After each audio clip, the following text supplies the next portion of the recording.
여러분 반갑습니다. 여러분의 멘탈 전도사 천마세입니다. 어느새 또 아침이 밝아왔네요. 여러분과 함께 또 하루를 한번 시작해 보도록 하겠습니다. 재미있는 글귀나 좀 여러분에게 도움이 되는 유익한 그런 이야기들을 제가 아침마다 들려드리는데 이런 이야기를 해주고 싶네요. 삶은 길고 고통은 분명 지나간다. 삶은 길고 삶이 긴가요, 여러분? 짧은 게 아닌가? 하여튼 불안할 때는 여러분 그 깊이 숨을 쉬라고 합니다. 응? 불안할 때는 깊이 숨을 쉬어라. 깊게 내쉬는 동안에는 너는 살아있다. 그리고 앞서가지 마라. 한 걸음씩 가도 충분하다. 슬픔은 물과 같다. 흘러가게 두어라. 생각이 많아 괴로운 게 아니다. 놓지 못해 괴로운 것이다. 무거운 짐은 스스로 내려놓아라. 누구도 대신 내려주지 않는다. 억지로 괜찮으려 하지 마라. 다스리려 하면 요동친다. 고통은 지나가는 손님이다. 손님에게 매달리지 마라. 기다림이 괴롭다면 기다림이 아니라 집착하고 있는 것이다. 외로움은 누가 없는 것이 아니라 내가 나와 함께 있지 않아서 느껴지는 감정이다. 과거를 계속 붙들면 미래가 문을 닫는다. 내려놓으면 가벼워지고 놓아주면 자유로워진다. 아픈 것은 지나갈 것이며 지나간 자리에 깨달음이 남는다. 다른 이와 비교하지 마라. 시선을 언제나 내면으로 돌려라. 지금 길이 보이지 않는다고 두려워 마라. 묵묵히 걸어가면 길은 만들어진다. 삶은 길고 고통은 분명 지나간다. 이 순간 지금 있는 그대로를 즐겨라. 살아라는 거죠. 그 외의 모든 것은 모두 흘려보내라. 진짜 삶은 길어요. 짧다고 생각하는데도 깁니다. 근데 고통은 지나갑니다. 우리 투자하면서 얼마나 고통스러웠어. 주가 빠지면은 막 괴롭고 짜증나고 뭐 그런 시기가 많았는데 그거를 견뎌낸 사람들은 결국 수익을 내고 이제 이익 창출, 수익 창출하죠. 차익 실현을 하는데 그렇지 못한 분들은 다 손절 때리고 도망가고 사라졌습니다. 좀 오르니까 좀 낫죠. 그러니까 좀 기다리고 하다 보면은 분명히 좋은 날이 올긴 오는데 그걸 못 참더라고요. 못 참습니다.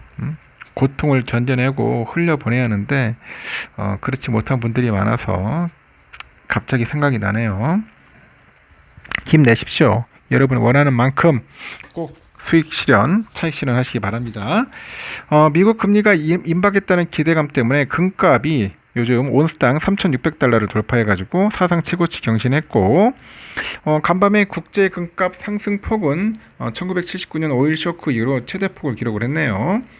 코스피는 유동성 확대를 기대하는 외국인 투자들이 1조 원어치 이상을 사들이면서 5거래일 연속 최고치 경신했고요. 그 영향으로 원달러 환율은 한 달여 만에 처음으로 1370원대로 내려왔습니다. 금융권에 따르니까 15일날 그 뉴욕 상업권에서 9월 인도분 금 선물 종가가 트로이언스당 3,682.2달러입니다. 전거래보다 32.8달러 올라가지고 사상 최고치 기록 경신했고 월스트리트 저널에 따르니까 금값은 올해 들어서 38.8% 치솟았고요. 1979년 중동발 그 오일 쇼크죠. 여기라서 이 오일 쇼크로 인해서 전 세계 인플레이션을 겪었던 때보다 더 가파르게 상승을 합니다. 금값 상승은 미국의 금리 인하 사이클이 시작될 거라는 기대감 때문인데 금리가 떨어지니까 시장에 돈이 더 많이 풀려서 화폐 가치가 하락하기 때문에서 이를 방어하기 위해서 금 등 실물 자산에 대한 선호가 강해집니다. 아울러서 미국 관세 정책으로 인해서 대외 불확실성의 안전자산인 금 선호도가 오른 점도 금값 랠리의 배경이죠. 국내 금 투자 열기도 덩달아 뜨거워요. 국내 5대 시중은행 골드바 판매량이 이달 1일에서 11일 373억 1,700만 원 기록했고 이미 지난달 한 달치 판매액이 육박했습니다. 국민신한우리은행 골드뱅킹 잔액은 지난 1월 말 기준 8,353억 원에서 지난 11일 기준 1조 2,367원까지 늘었네요. 국제금값이 최고치를 경신했다는 소식에 한국금고에서 홈페이지 한때 대기 인원이 7천여 명을 돌파해가지고 접속이 어려웠다는 겁니다. 미국발 훈풍을 탄 그 코스피가 외국인 매수에 힘입어서 5거래일 연속 역대 최대치가 아니라 최고치를 경신했습니다. 11일 거래일이죠. 연속 상승.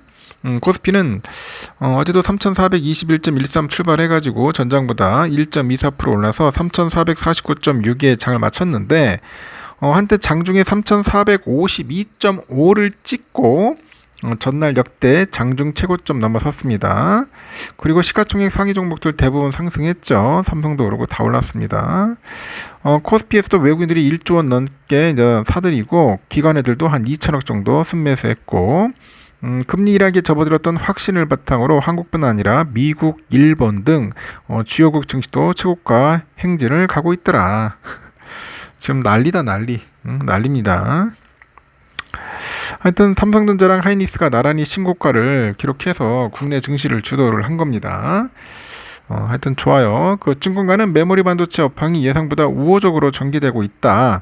실적 개선 기대감을 높입니다.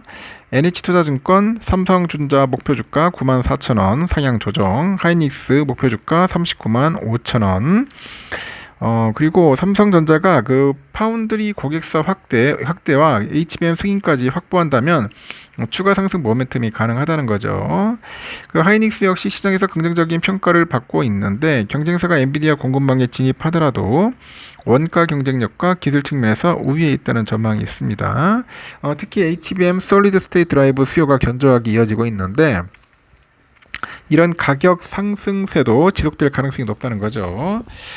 그래서 SK하이닉스 HBM 출하량이 기존 예상치를 웃돌 거라고 하는데요. 이 SSD 수요 개선과 환율 상승이 실적을 더 끌어올릴 수 있다고 하는 거죠. 다만 단기 급등에 따른 부담도 거론이 됩니다. 19개월 연속 상승에 따른 피로감, 그리고 미국 연방공개시장위원회 경계 심리로 인해서 외국인들의 일시적인 매도세가 나타날 수 있다는 거죠. 그러니까 조심해라, 그런 겁니다. 조심하자. 이 여자는 누구냐? 참 저도 깜짝 놀랐는데 이 강나연 태화홀딩스 대표랍니다. 이 대표가, 이 여성분이 고인인 이건희 삼성전자 선대회장이 생전 보유했던 그 서울의 용산구 그 이태원동 단독주택을 샀대요. 근데 나이를 보니까 이 여자가 1984년생이야. 84년생인데 매입을 한 겁니다. 대단하죠, 보면. 법원 등기부등본에 따르면 해당 주택의 매수자는 강나연 태화홀딩스 회장. 재밌습니다. 이 회장하고 2014년생 자녀 A씨라고 하는데 두 사람은 공동 명의로 소유권을 등록했고 강 회장이 85%, 자녀가 15% 이렇게 지분을 갖네요.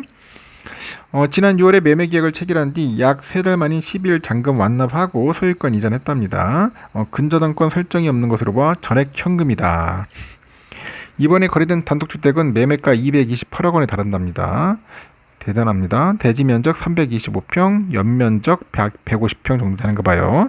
지하 1층부터 지상 2층까지 구성되어 있고, 이 선대회장은 2010년 9월 범 삼성과의 그 계열사였던 세안미디어로부터 82억 8,470만 원에 해당 주택을 사들였는데 그 이후 2020년 별세할 때까지 보유를 했다고 합니다. 그래서 이 84년생이 샀다는 거예요. 이 여자를 보니까 그 에너지 철강 트레이딩 전문 기업이죠. 태화홀딩스의 창업자예요. 창업자. 상속자가 아니고 창업자라는 거지. 2013년에 설립된 태화홀딩스는 러시아, 인도네시아, 호주 등에서 석탄, 팩콧, 합금철 등 에너지하고 철강 원자재를 수입해서 아시아 시장에 공급을 한다고 합니다. 이런 사람도 있다는 거 참고하시기 바랍니다. 여기까지 하겠습니다, 여러분. 좋은 하루 보내십시오.